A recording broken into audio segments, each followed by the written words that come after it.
सभी छात्रों को मेरा प्रणाम। हम तीसरा भेद है वो देखेंगे, संबंध सूचक अव्यय। संबंध सूचक अव्यय में पहले 2-3 उदाहरण लेते हैं और बाद में उसकी परिभाषा बनती है। देखो, माँ के 7 बच्चे हैं, इसमें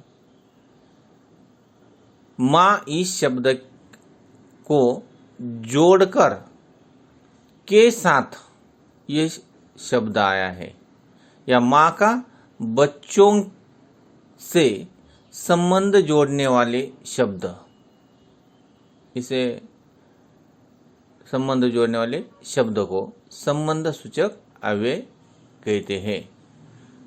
के साथ इस शब्द को संबंध सूचक अव्यय कहते हैं। दूसरा वाक्य है, मैं अस्पताल की ओर बढ़ा। मैं अस्पताल, बढ़ना, अस्पताल की ओर या अस्पताल को जो अस्पताल का संबंध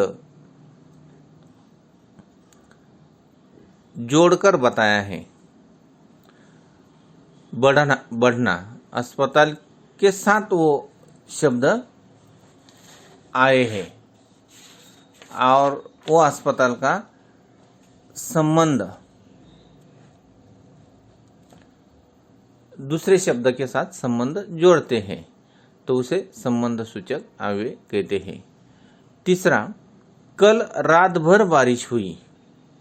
देखो, कल बारिश हुई, लेकिन रात भर, कल के साथ रात भर यानी कल का संबंध बारिश से जुड़ाया है, संबंध दिखाया है, तो रात भर ये जो शब्द है वो संबंध सूचक है, अव्यय है।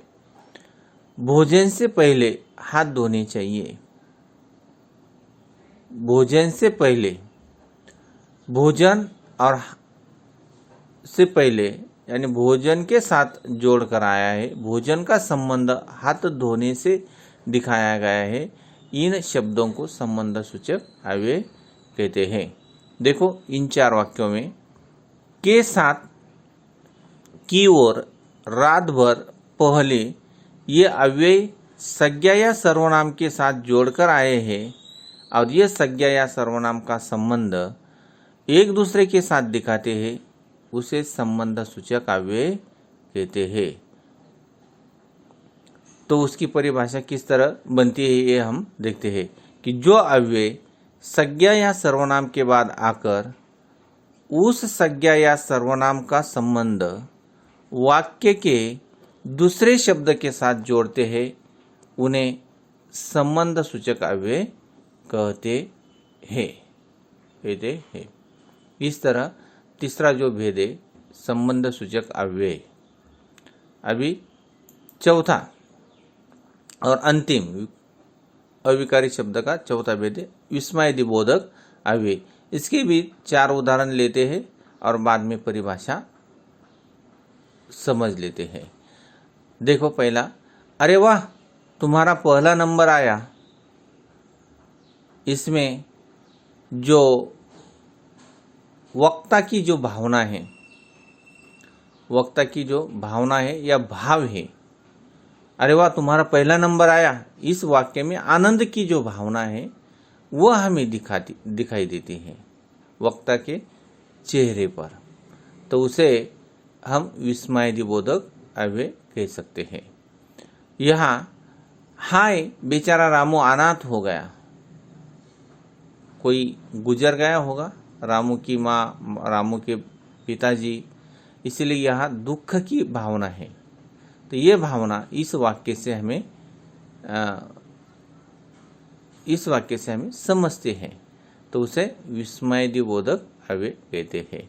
तीसरा जो है, छी कितनी गंदगी, ये तिरस्कार है।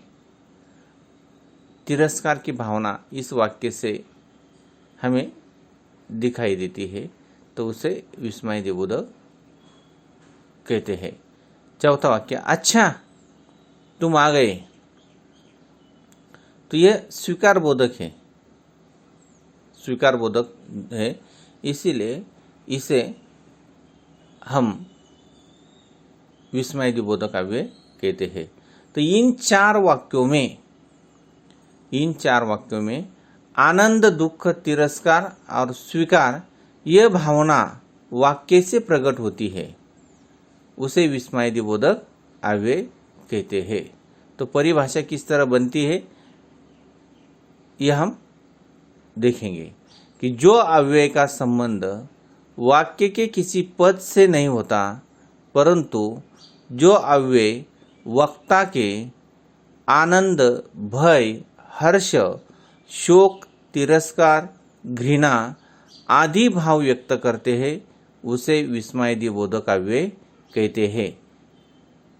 तो सभी छात्रों के समझ में आए होंगे कि आज हमने अविकारी शब्द के 4 भेद देखे हैं। कौन कौन से? 1 क्रिया विशेषण अव्यय, 2 संबंध बोधक अव्यय, 3 समुच्चय बोधक अव्यय और 4 विस्मयादिबोधक अव्यय। तो आज के लिए यही रुकते हैं। अगर आपको ये वीडियो अच्छी लगी तो लाइक करना भूलना नहीं है। तब तक के लिए धन्यवाद।